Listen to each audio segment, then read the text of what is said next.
And the next panelist is Dr. Georg Northoff, a professor of medicine at the University of Ottawa, with a focus on intersection of neuroscience, philosophy, and psychiatry. His title is Meditation and the Self, Why AI Cannot Yet Show Non-Dual Awareness. Let's welcome Professor Northoff.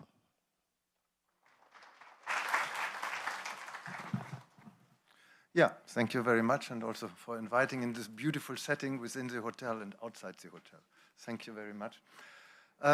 Surprisingly, I ended up in a metaphysics session, so I bring some naturalism into the metaphysics. And my strategy is really learning from the brain and from the brain-mind. So how does our brain, what does our brain-mind make when we are in a non-dual state, for instance, when we meditate? What happens in the brain?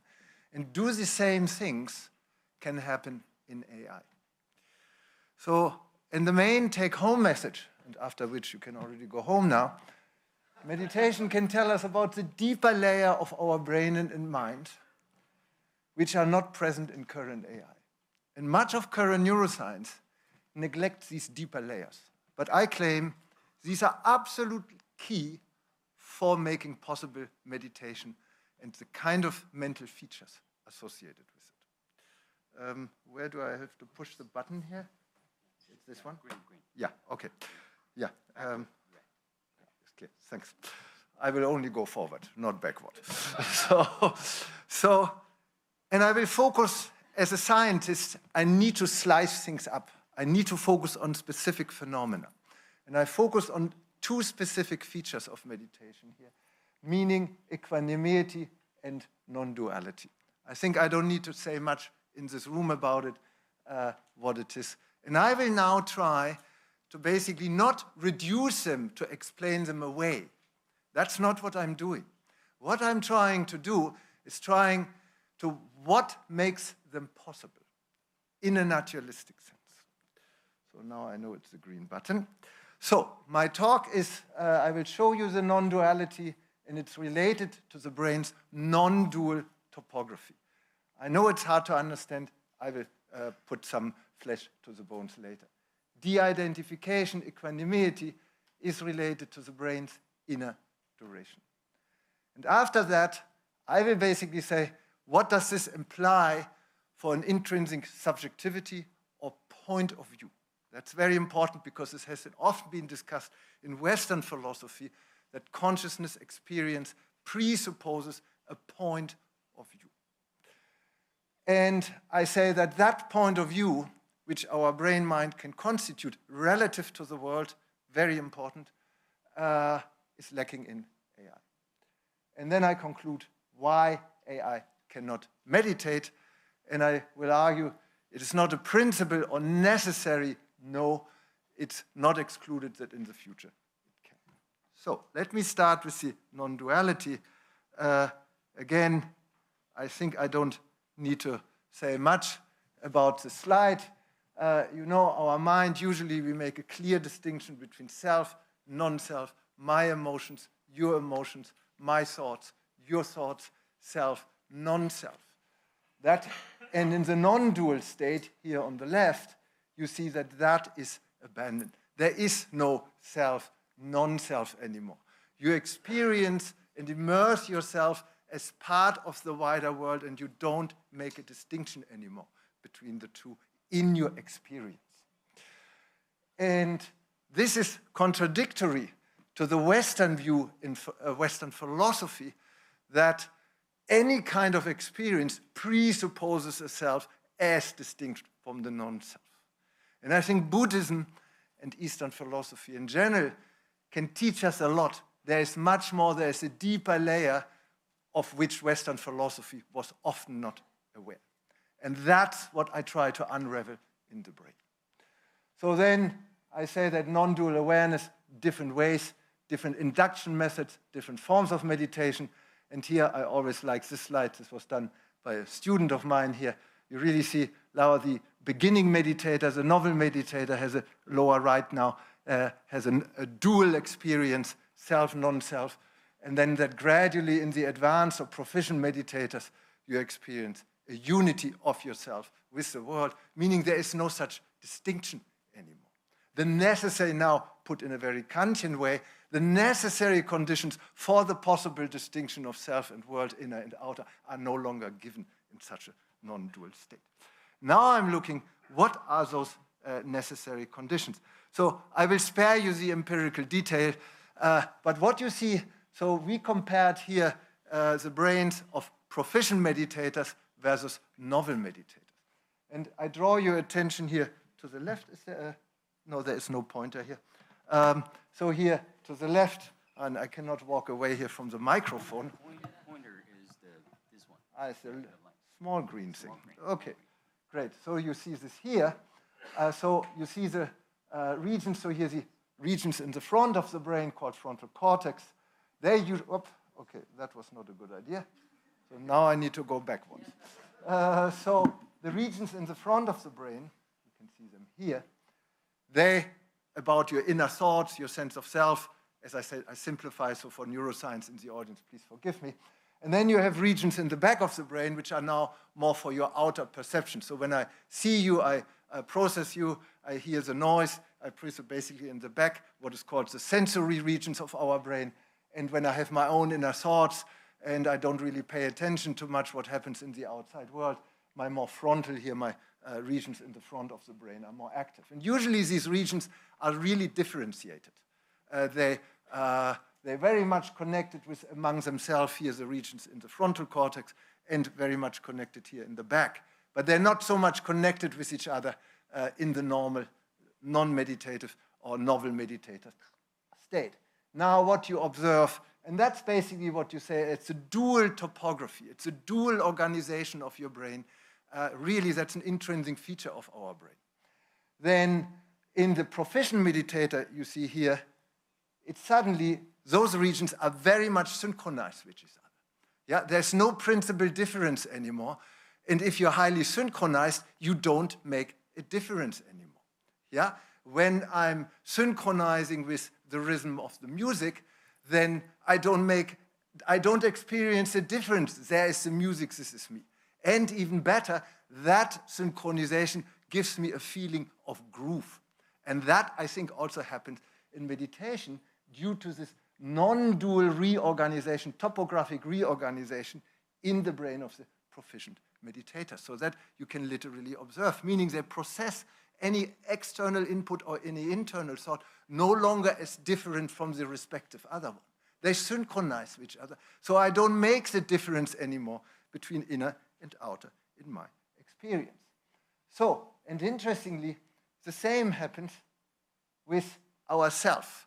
Our self has within itself different layers. These are associated with different regions in the brain. It's a nested organization. And these different layers is your inner body, your breathing, your digestion, then the outer body, somebody touches you, and then it's your mental, cognitive self, you're thinking about thoughts. And usually we all know that our thoughts are very strong and completely take over, and exactly that's what you see in the brain too. These regions are very strongly activated relative to the regions of the inner body, except, of course, when you eat the good Chinese food. And now, what happens with these regions in proficient meditators? You see that suddenly the regions here, the intro and extroceptive regions, which align yourself to the external world, become much stronger. So you have a much stronger interface with the environment. So meaning you experience yourself as part of the world as a whole. You immerse yourself, and your brain is topographically reorganized, and that really gives you a non-dual experience, whereas here is a non-dual processing. So, coming basically to the cells, that's why we say in the meditators, you see a topographic reorganization of the brain from dual self, non-self into a non-dual topographic, need to go back, organization. So, and that's usually unconscious. We are not aware of that. That is still in us, but in meditation you lay bare that deeper layer of your brain mind. That's why I always like to make this iceberg. Basically, you unravel something which is sort of shifted into the background, and you shift that into your conscious foreground experience. And you do that by, this is not indicated here, by detaching from the contents of your emotions and cognitions. So, now I hope I gave you an idea that non-duality is shared by your experience and your brain mind. Yeah? So it's a spatial topographic organization. Now, what do I do with de-identification? So let me go to the next slide. So equanimity. So trust me, I was long struggling what to do with that. And we have a collaboration with people in India. And so you de-identify from internal mental content. So the mental contents, I always like to bring that image, and I'm sure you have much better one, like there's a ship passing by, but I don't get glued to it. My thought contents are just passing by like the ship, or the emotions passing by, and I'm not attached to it. Yeah, so I de-identify. So how is that possible? So the idea, and we read some literature, it is really, if something is passing by very short, has a short duration, a very short duration, then you have a lower likelihood of following and attaching yourself and identifying yourself with it. So then we said, okay, maybe for de-identification, there's a temporal basis. Maybe that your internal attention to your thoughts is shorter. Now look at meditation techniques. That's exactly what you do. For instance, in breathwatch, you shift your internal attention from your internal thought content to your breathing rhythm. So meaning, and by that, you shorten your duration that you can attach or identify yourself with the thoughts. So maybe de-identification or equanimity is about a temporal feature, is about duration. And now then we said, okay, if that is so, then maybe, and use the usual way what we do, maybe it's also about duration in the brain's activity. Because the brain has its own different time scales. Time scales are about duration, shorter and longer. If you recruit shorter time scales while thinking, you have a lower likelihood of identifying yourself with your own thoughts. Now, just I give you the example. If I talk, let's say, 40 minutes, I know you will not allow me, I will force you to have a higher degree of, hopefully, to identify and follow what I'm talking. But if I talk only 5 minutes, I'm just like a fleeting thought, and okay, Northoff, I have no idea what Northoff said. Yeah, I hope that's not the case. So, now, how can we measure that? And we can measure that indeed. So here, first, this is a group of 3 different groups of meditators, novel, medium, and advanced, and controls.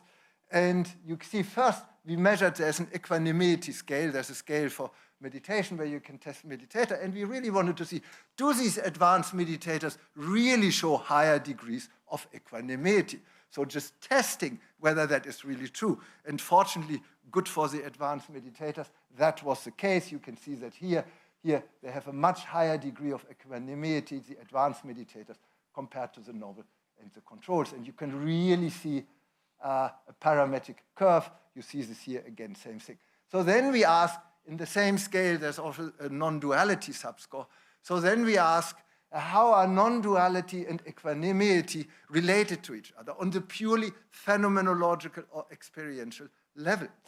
And you can see this here. So we had a non-attachment scale. It's basically a scale, it's a trait feature, how much you attach yourself to your environment, to thought contents, these kind of questions.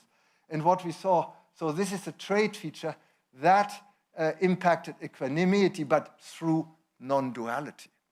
So the more similar you experience internal and external, the more likely you are prone to de-identify yourself. I think this is a phenomenological generation, how these experiential features relate to each other. Now, the interesting thing, what happens in the brain? Remember, the idea was internal attention. The duration of internal attention is shorter in the high equanimity and de-identification state. So now we measure duration in the brain. how can we measure duration in the brain? Basically, how much a certain neuronal activity lasts. Yeah? So how much my silence lasts. That's a duration. You can measure the same kind of duration in the brain. And that is called, I spare you the details, autocorrelation window. Now, if my hypothesis of duration really holds, then you would expect that people with high equanimity or high de-identification / in advanced meditators show shorter neuronal duration in their neuronal activity. And that's exactly what you see here. During breath watch, the duration of the neuronal activity was significantly shorter in the advanced meditators than in the controls. So next step, then we said, okay, is that shorter duration in your brain's activity really related to the equanimity as measured in the scale? That's what you can observe here, meaning the higher your degree of equanimity, the higher your degree of de-identification, the shorter your neuronal duration. Remember, and that is during breath watch where we really tested for the psychological duration, the duration of inner attention. So then you say, yeah, how about the external attention? So this was also measured. So we measured the internal attention during breath watch, the external attention during a task. We presented simple tones. So, and we again measured the inner neuronal duration / the autocorrelation window. And if the equanimity is really related with non-duality, remember my phenomenological model, then you would expect that the neuronal duration is more similar between internal task and external task, between breath watch, internal attention, and the perception of external tones, external attention. So that they're more similar, that you do not make the difference anymore, and that's exactly what you could see.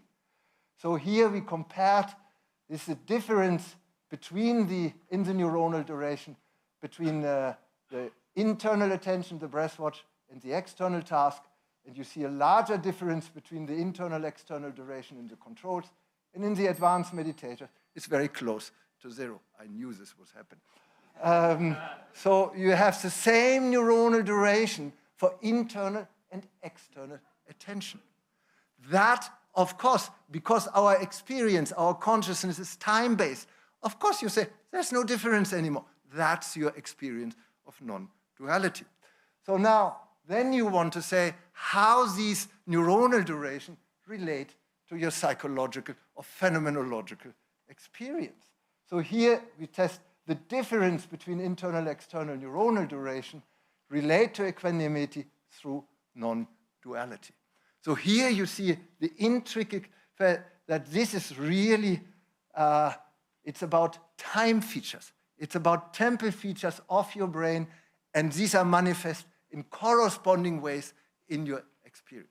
We call that common currency. Now, I know I have only 3 minutes, so what does this mean for your consciousness? There's a deeper layer, what is called a point of view which locates us within the world. There's an ecological background layer in our brain mind and an ecological point of view. My point of view is not here in my body or in my brain. My point of view is between you and here my organism. If this room were very different, were much larger or much smaller, my point of view and my subsequent experience would be very, very different. So we are intrinsically relational. And meditation lays bare that deeper relational layer. Yeah? This, what I like to call neuroecological layer. It's a flaw of Western philosophy to assume that the brain is in here or that the mind is in the body. No, it's between here and the organism. Brain and body are abstractions from this prior, more basic relation.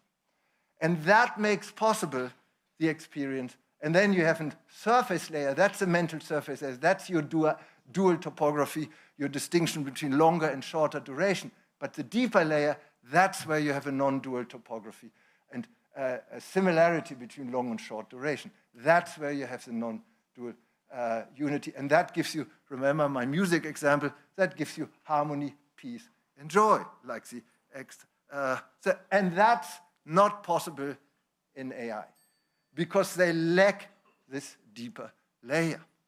Yeah, so that is really important. I will not go into detail about these things. So very short, that's basically the same thing. Coming back to the iceberg, there's a deeper layer in our brain mind, which is often neglected in current neuroscience. But this deeper layer is key for meditation. And that Buddhism and your tradition really unraveled that layer. And this is amazing for me as a Western person who grew up in Western philosophy. And the brain, and I would argue, functions in the Eastern mode and not in the Western mode. So, and that is not given in AI. So, and that's my last slide, so you can lower your sign. The take-home message is the meditation lies bare and unravels the deeper layer of our brain and our existence within the world.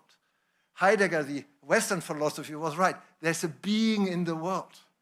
But he was wrong. That's still anthropocentric. Our being in the world is shaped by the world and how the brain fits in through its intrinsic time and space. That the brain has an inner time and space that aligns and is integrated and embedded, nested within the much larger scales of the world's time and space. And that integration and embedding is laid bare in meditation.